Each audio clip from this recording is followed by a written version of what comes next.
The 16th Olympiad in modern times was held in Melbourne, Australia in 1956, the first Olympic Games taking place south of the equator. As always, the Olympic competition was symbolic of the highest ideal in the world of sport, the modern counterpart of a glorious tradition handed down from the Greece of antiquity and the Golden Age. In a spirit of dedication to world athletes, present and future, your local bottler of Coca-Cola, a product accepted everywhere throughout the world as a symbol of friendship, presents these action highlights of the Melbourne Olympic Games. November 22nd, 1956. Blue skies are smiling down on the greensward of Melbourne Stadium, for it is late spring south of the equator in the down-under land of Australia. The president of the Olympic Games, Prime Minister Menzies, is among the many dignitaries from many nations present for the opening ceremonies of the greatest sports spectacle on earth. The bands play Waltzing Matilda, an anthem for the host nation Australia and theme song for the 16th Olympiad in modern times. Waltzing Matilda, a lively tune in keeping with the impending drama and the feeling of sports history in the making.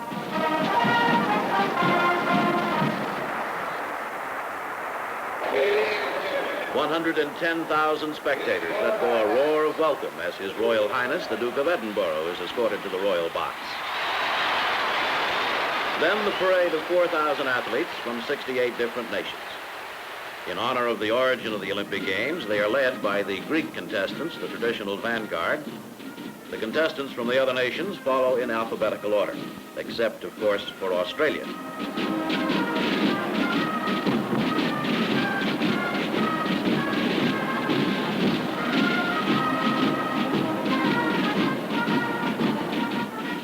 Courtesy to its guests from all over the world, the host nation takes up the rear in the line of march.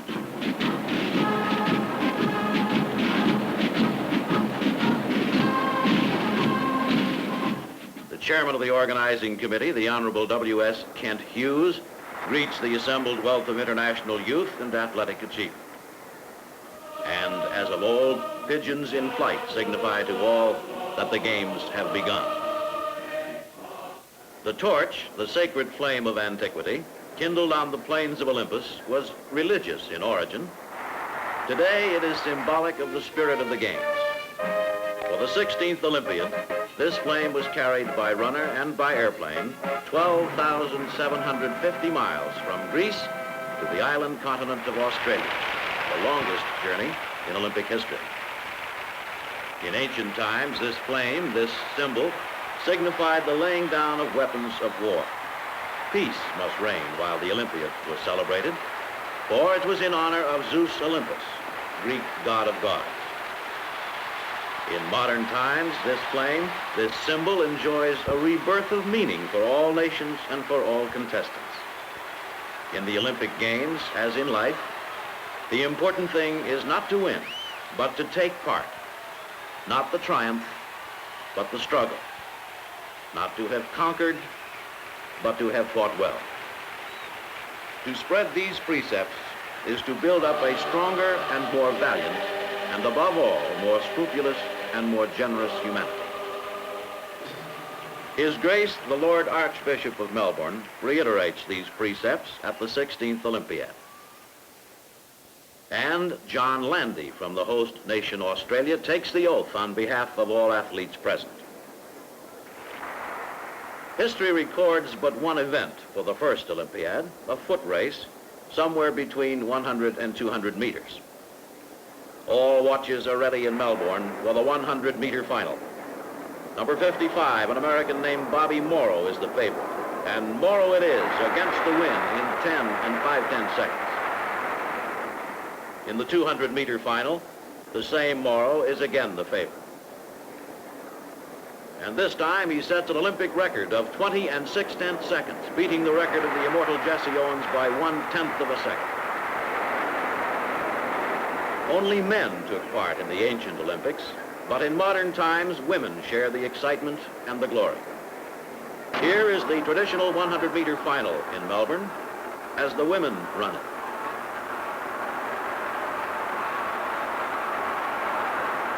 Betty Cuthbert of Australia equals the Olympic record, 11 and 4/10 seconds.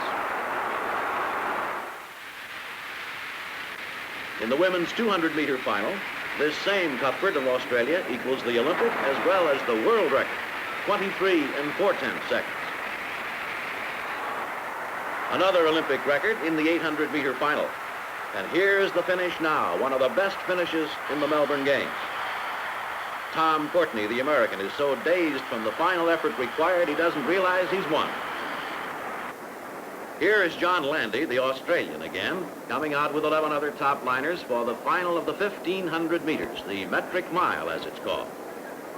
All have imposing times and everyone could win, so the excitement and the interest in Melbourne Stadium is quickened to virtual fever pitch for this event.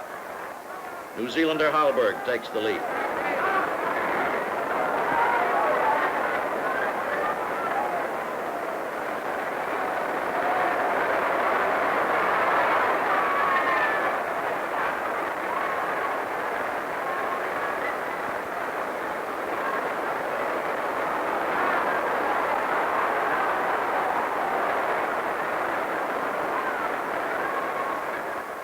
As they round the bend for the first time, Hallberg is followed by Hewson of Great Britain, another New Zealander named Scott, and on the inside, Jungwirth of Czechoslovakia, and then Boyd of Great Britain, and just coming up to the 6th position, Tabori of Hungary.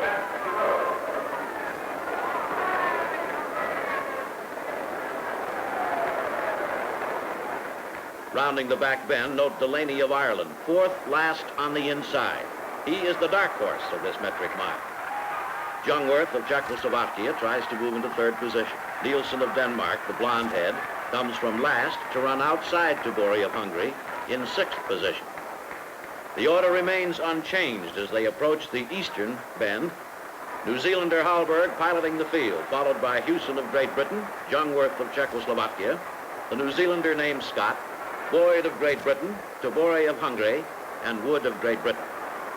Ireland's Delaney is 3rd from the last. The last two are Australians, Lincoln and Landy. The crowd, primarily Australian of course, is puzzled because Landy is normally a front runner. But this 1,500 is still anybody's race. As they approach the finish line for the 3rd lap, Australia's Lincoln sprints from last to first, followed by Wood of Great Britain. And watch this, Boyd of Great Britain breaking out to follow Lincoln. The changed order is Lincoln, Boyd, Hallberg, Jungwirth, Scott, Hewson. The last three, Delaney, Nielsen, Landy. There goes Hewson from 6th to equal 3rd alongside Hallberg. And the last three are still Delaney, Nielsen, Landy.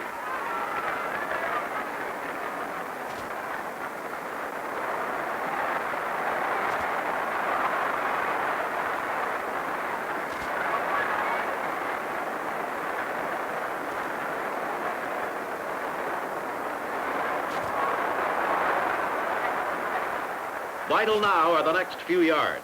Watch. The Dane, Nielsen, drops back to let Landy out and put him on his way. And the crowd, primarily Australian, yells as Landy runs up the outside.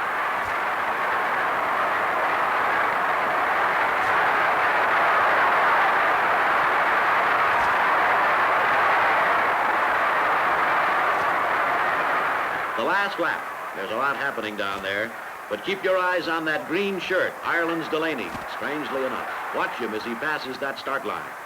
There he goes, and keep watching him all the way.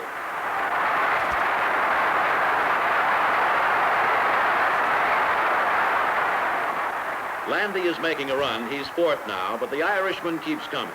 Hewson in front, followed by Rixenheim of Germany. The Irishman is mowing them down.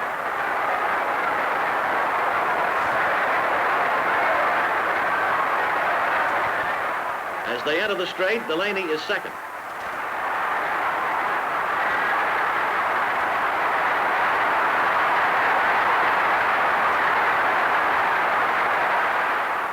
And it's Delaney at the finish.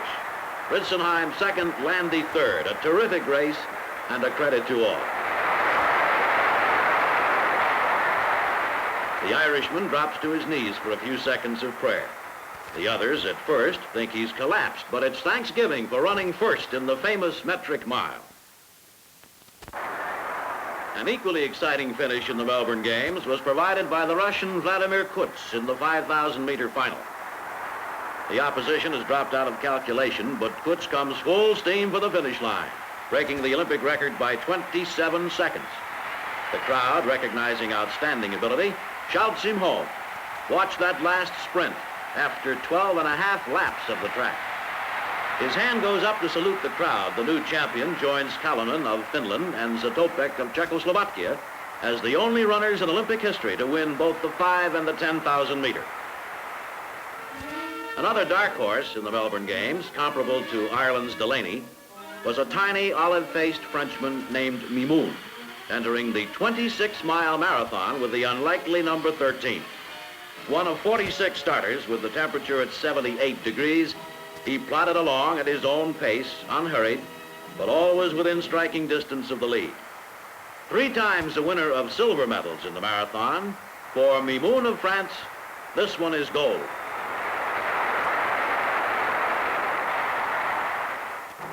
Still another dark horse was Reid of New Zealand, and there's quite a story behind his selection for the 50-kilometer walk. Lacking form, he still came to Melbourne, won the Australian Championship, and was then added to the team. He won in a walk, as the saying goes, New Zealand's 3rd gold medal ever.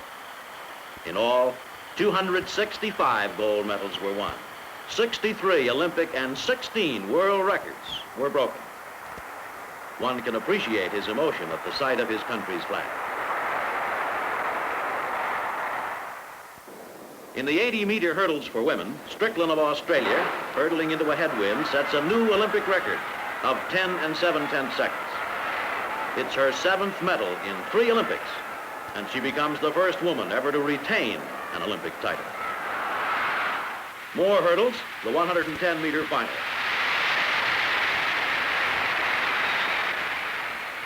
Calhoun, Davis, Schenkel, Americans all in 1-2-3 order. And in the 3,000-meter steeplechase final, it's Brazier of Great Britain leading at the final jump for the gold medal and a new Olympic record.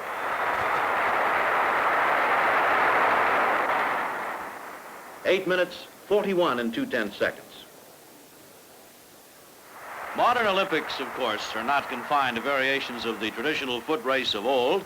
This is the men's 400-meter relay, won by the Americans. The women's 400-meter relay is won by the Australians in a photo finish that proved another world's record.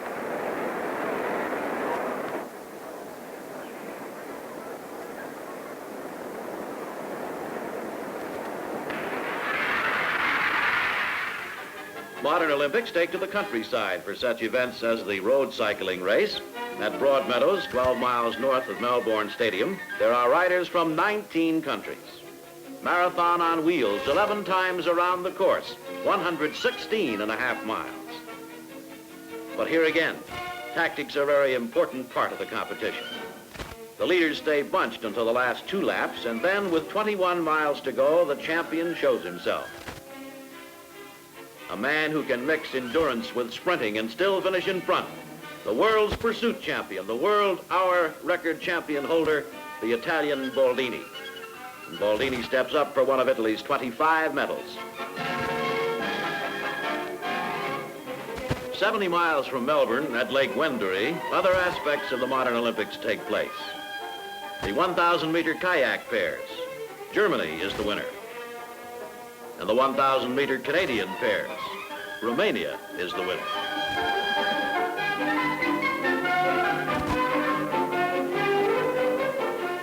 Individual effort comes into play with the single sculls, with Ivanov of Russia rowing to victory.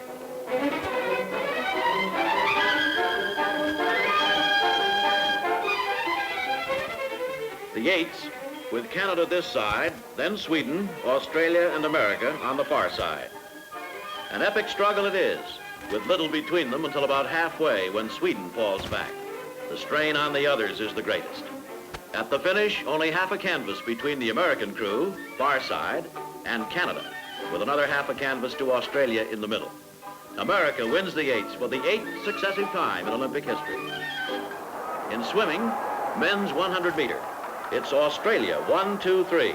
Hendricks, Devitt, Chapman. And again, women's 100-meter freestyle. It's Australia, 1, 2, 3. Fraser, Crop, Leash. Women's 100-meter backstroke. Grinham wins by a touch. Britain's first gold medal for swimming since 1924. America's Pat McCormick wins the women's springboard diving by 16.5 points, the largest margin ever. And then from the high board, again, she makes it a golden double. Men's high dive, the winner, Capilla of Mexico. Emotion causes his brother to jump into Melbourne's splendid new pool to congratulate him. But emotion is highest perhaps for the field events, the variations derived from the pentathlon of the Golden Age. Women's long jump. Here surely is reflected the mental strain of Olympic competition. 12,000 miles to represent her country, and this is the final moment. Elizabeta Krzyzewska of Poland, the world's record holder for this event.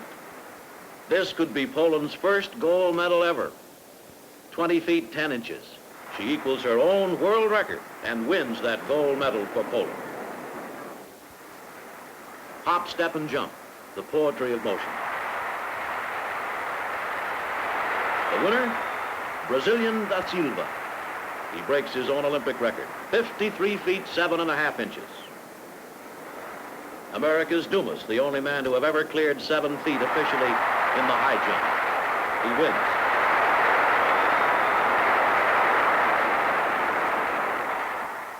Now for a sport America has never lost in the modern Olympics. Reverend Bob Richards, the pole vaulting parson, winner and title holder, making his final vault.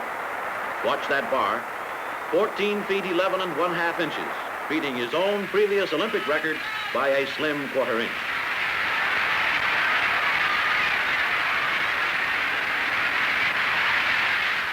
With the javelin, a sport of streamlined coordination, grace, and beauty, the winner is Danielson of Norway. He beats the world record by nearly 7 feet, a tremendous effort. Norway is a consistent winner in Olympic Winter Games, but this is the first Norwegian Summer Games gold medal for 36 years. Certainly this justifies the jubilation. With the American Perry O'Brien competing, the shot put is a foregone conclusion.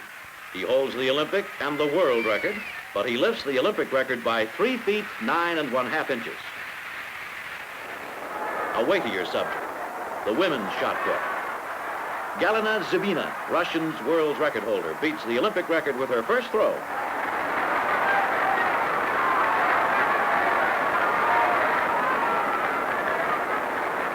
But another Russian, Tamara Tiskevich, with her last throw, puts every ounce into it and beats the Zybina throw.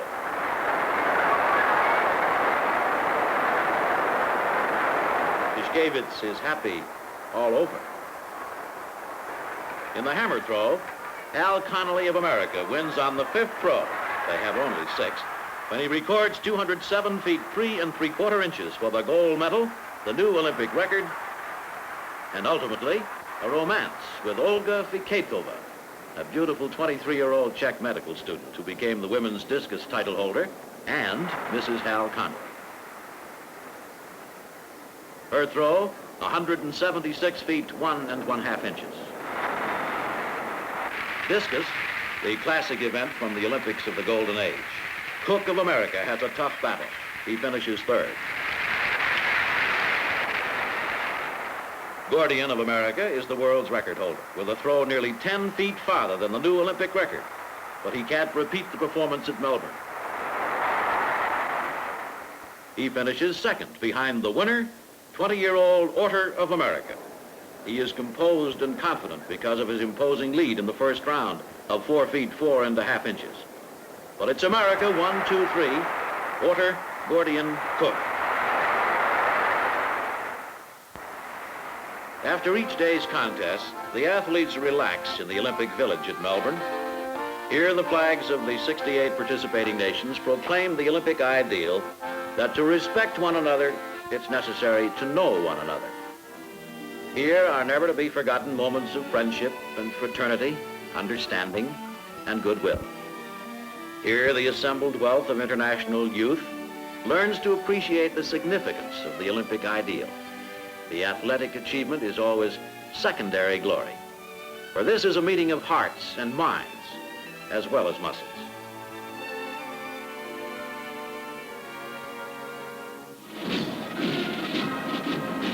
The Olympic ideal is a common ideal, and at the Melbourne Games, for the first time in Olympic history, the contending athletes do not follow their respective flags in the closing ceremonies. An innovation in the true Olympic spirit. Shoulder to shoulder march the athletes of all the nations, the forward march of youth in common glory. Not to win, but to take part. Not the triumph, but the struggle. Not to have conquered, but to have fought well. In life, as in the Olympic Games, this is the important thing.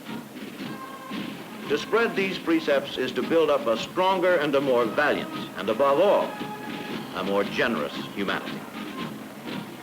The Olympic flag, with its 5 interlocking rings, signifies the drawing together of the world in one endeavor. As it is marched from Melbourne Stadium, the 16th Olympiad passes into history. But the Olympic ideal burns brighter in the hearts of individuals everywhere. This flame, this symbol, will leap forth again with its everlasting message at the Rome Olympic Games in 1960.